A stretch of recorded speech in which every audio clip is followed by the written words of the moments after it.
Welcome to the Hearing Health Portal for Lake Medical Hearing Center. My name is Dr. Lamb, and I will be giving you a short tutorial.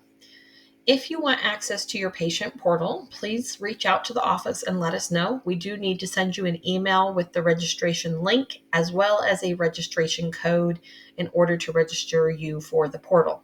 Once that's completed, this is what you will see when you come into the portal. We have your information here. If any of this needs updated, again, please reach out to us. We can update this, but it is not something that can be edited on your side through the portal. You can also see the clinic information for the office you go to most often, including our address, phone number, fax number, as well as you can click the link to send an email. We're going to skip over appointments, but we will come back to it. You can then go to patient forms, and you can see a variety of different forms: existing patient intake, consent to treatment, notice of privacy practices, new intake, yearly forms. All of these are different forms that haven't been completed for this particular patient. In this, if you come to the far right, there is a pen and paper. If you click that, you can then complete the form. This will allow you to read all the way through it, and that at the bottom, you can sign it like I've done here. Now, this one in particular, I've already completed it. I did it just 2 seconds ago, so it's giving me a warning here. And so you can see that completed, so you can go ahead and cancel out of that. If we went to a different one, see if we find a different one here. There we go.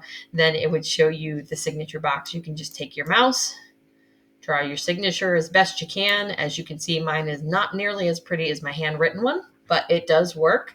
And then go ahead and click submit. That will then be submitted to us, and we will have that listed. Under test results, you can then see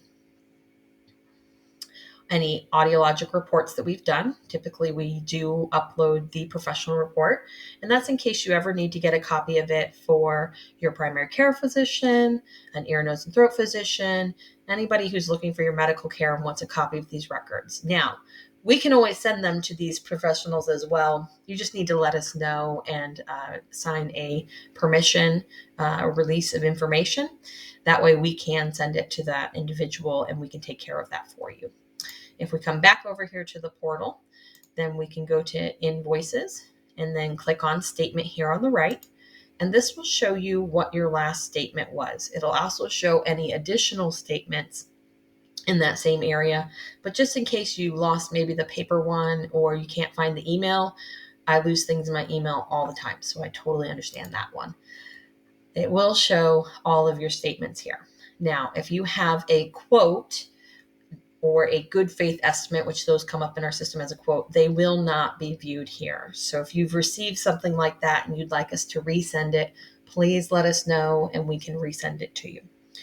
Under the Documents tab, typically we would have a purchase agreement here, just so that you always have a record of that purchase agreement. I have a lot of patients where after 3-4 years, we've moved around and it's hard to find paperwork from that far ago. This portal allows us to make sure that we don't lose that. We always have a copy for you and you can always view that.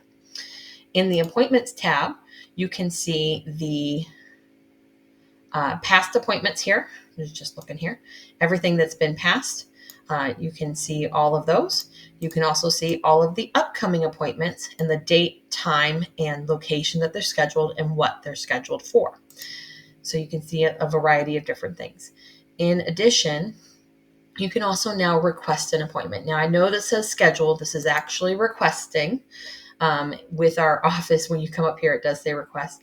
At the top, you're going to want to select either Eustis or Lady Lake. Then the type of appointment. Say you need an adjustment. You're having some feedback with your hearing aids.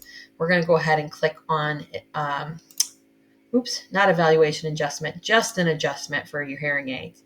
Then that is going to populate the days that were available in the Eustis office, as well as the appointments and how many slots are available.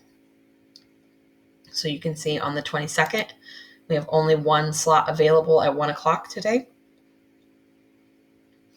And then on the 17th, we have a few more. We have 5 different slots.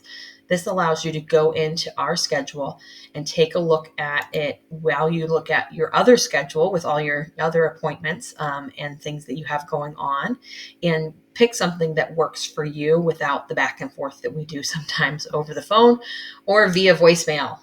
So this makes it a little bit easier for you. You would then select one of the times, we'll say 3 o'clock, and 2:27 at 3 o'clock. So it's just confirming the date that you want to schedule that, and the name, email, and date of birth. Okay. It does require you to do a little bit of math, and that is to make sure that we don't have any bots scheduling appointments and taking up slots for our patients, and that we actually have time on our schedule. And then you're going to do the math. I did not get out my calculator for that. And then schedule an appointment here. And you will note that it does confirm that you've requested an appointment. And what happens with that is when you've requested an appointment, our system sends us an email and a message via the system that you've requested that appointment, so that we can go ahead and confirm that for you, and that does indeed work with the schedule. And then you can return back to the patient portal, and it'll bring you back to your information. Hopefully this little tutorial helps. Thank you for listening. Have a great day.